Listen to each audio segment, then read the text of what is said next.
Hello Cosmic Family, welcome. I'm Charlie Wild and today I'm going to share with you a video. I'm going to address a topic that I think happens a lot, which is the lightworker burnout. Now, before I go into what these signs are, as many of you who consider yourselves lightworkers might have experienced, I'd like to just go over very quickly who's a lightworker. What's a lightworker? A lightworker is simply a healer in many different forms. You don't have to necessarily be an energy healer or a particular profession in the healing arts. You can be a healer in your daily life. Lightworkers, technically, and I say technically because this can be a gray zone, are empaths. Of course, what's an empath? Do empaths really exist? There was a study done that showed that altruistic people, aka empaths, happen to have amygdalas that are about 8% bigger than the average person, which is the complete opposite for psychopaths. Their amygdala is about 8% smaller. So, most lightworkers, true lightworkers, are empaths.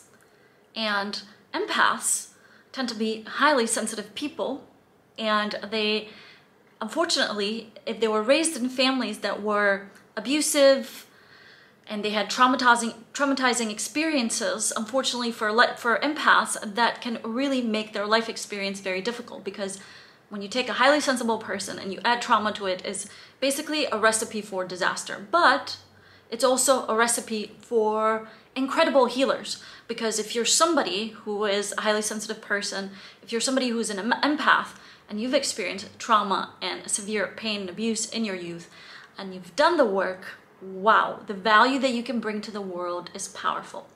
However, to do this inner work is hard work. Okay, it's very difficult to go in deep and to heal ourselves and to heal those patterns. Not only is it difficult or hard work, is that it's just not easy to find the right guides and the right teachers to help us in that process. However, even if you're a healer and you consider yourself a healer, we all need help during this process. And if you're finding yourself experiencing the following, which I'm going to share with you, as I know most of you who are true light workers have, it's really, really important that you pay attention to these sort of symptoms and you do the work necessary, because the world needs you. The world needs empathic people who are focused on bringing upliftment, joy, and healing to the world, okay? To sort of bring, I wouldn't want to say balance, but to help heal us from the damage caused by a lot of the psychopathic people that are obsessed with getting power over people and controlling people. Okay, so if you're someone who's highly sensitive, empathic, and you've chosen to be a light worker and a healer, you want to give of yourself, and you want to give and give and give of yourself, okay? However, the problem is that when you're not consistently doing the inner work and you're coming from a place of trauma, like most people are, you tend to have no boundaries, okay? And you tend to give until you're depleted.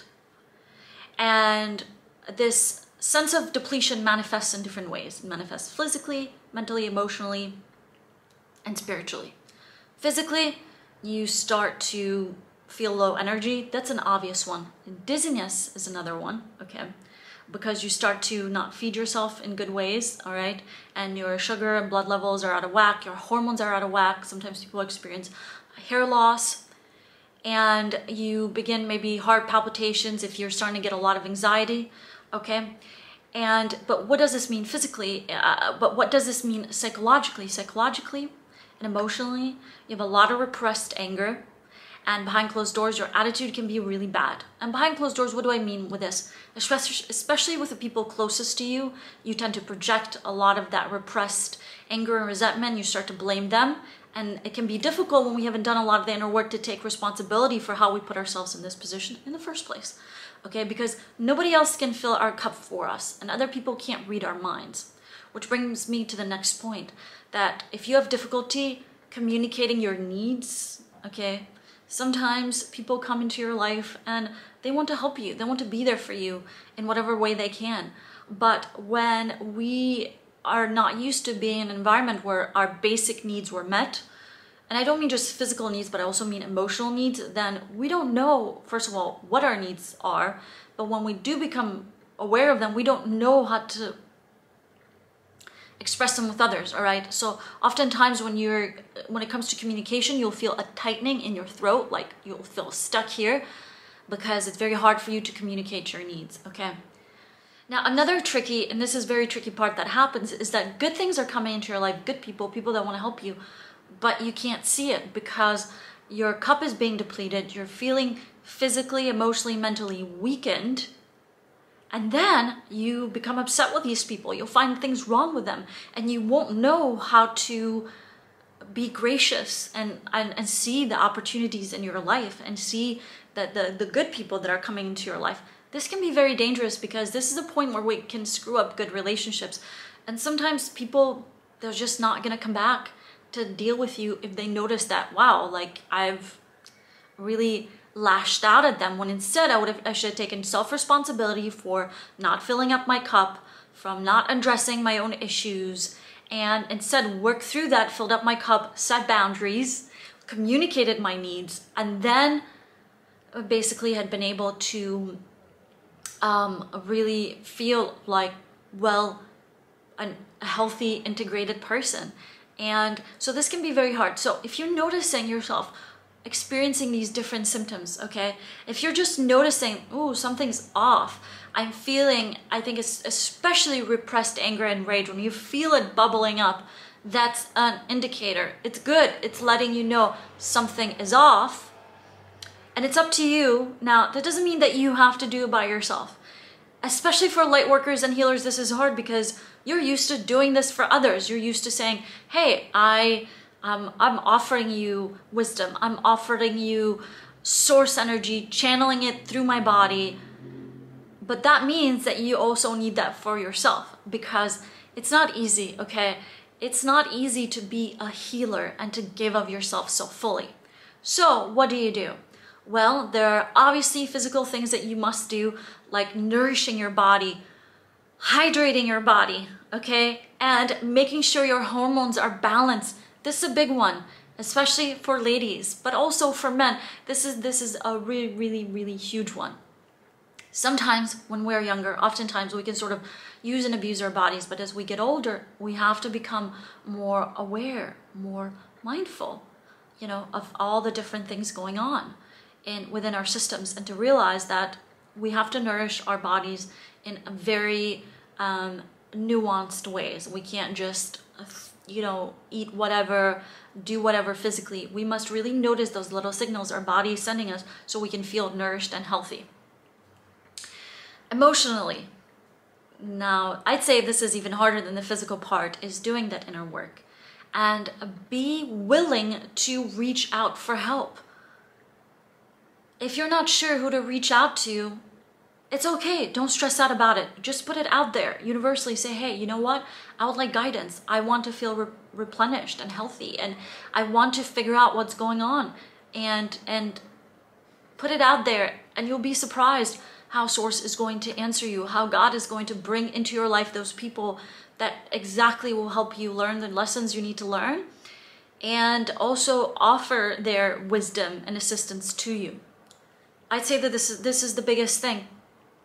And take time for yourself, but also realize that the work that you do matters. Sometimes people will do something, maybe it's not even healing work, but they're directly, but they are maybe making art or music, and then they'll look around and say, well, this isn't making money, and I don't know if I'm going to be famous doing this. When you are doing something creative, that's healing work.